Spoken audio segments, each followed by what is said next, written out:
pemeriksaan terhadap calon tersangka terlebih dahulu,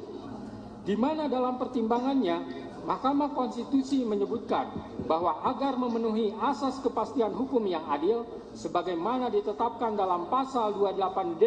ayat 1 Undang-Undang Dasar 1945 serta memenuhi asas lex serta dan asas lex stricta dalam hukum pidana, maka prasa bukti permulaan yang cukup dan bukti yang cukup sebagaimana ditentukan dalam pasal 1 angka 14, pasal 17 dan pasal 21 ayat 1 KUHP harus ditafsirkan sekurang-kurangnya dua alat bukti yang termuat dalam pasal 184 ayat 1 KUHP dan disertai dengan pemeriksaan calon tersangkanya, kecuali terhadap tindak pidana yang penetapan tersangkanya dimungkinkan dilakukan tanpa kehadirannya in absentia.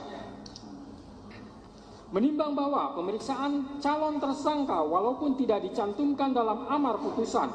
melainkan dibunyikan dalam pertimbangannya, akan tetapi putusan Mahkamah Konstitusi tersebut bersifat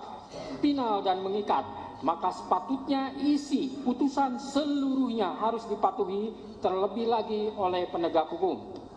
Menimbang bahwa keharusan adanya pemeriksaan calon tersangka di samping minimum dua alat bukti tersebut semata-mata bertujuan untuk memberikan transparansi dan perlindungan hak asasi seseorang agar sebelum ditetapkan sebagai tersangka sudah dapat memberikan keterangan yang seimbang dengan minimum dua alat bukti yang sah yang telah ditemukan oleh penyidik.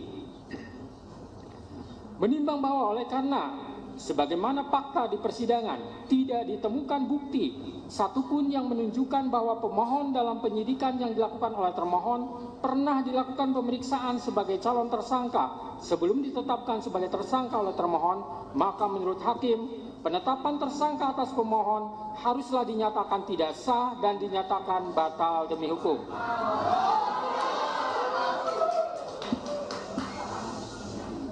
Menimbang bahwa berdasarkan pertimbangan di atas, maka alasan-alasan permohonan pra-peradilan yang diajukan oleh pemohon haruslah dinyatakan beralasan menurut hukum dan patut dikabulkan.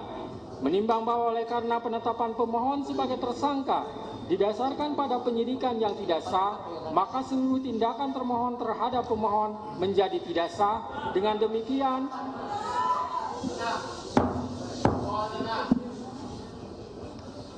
Dengan demikian petitum dalam permohonan pra-peradilan pemohon secara hukum dapat dikabulkan untuk seluruhnya.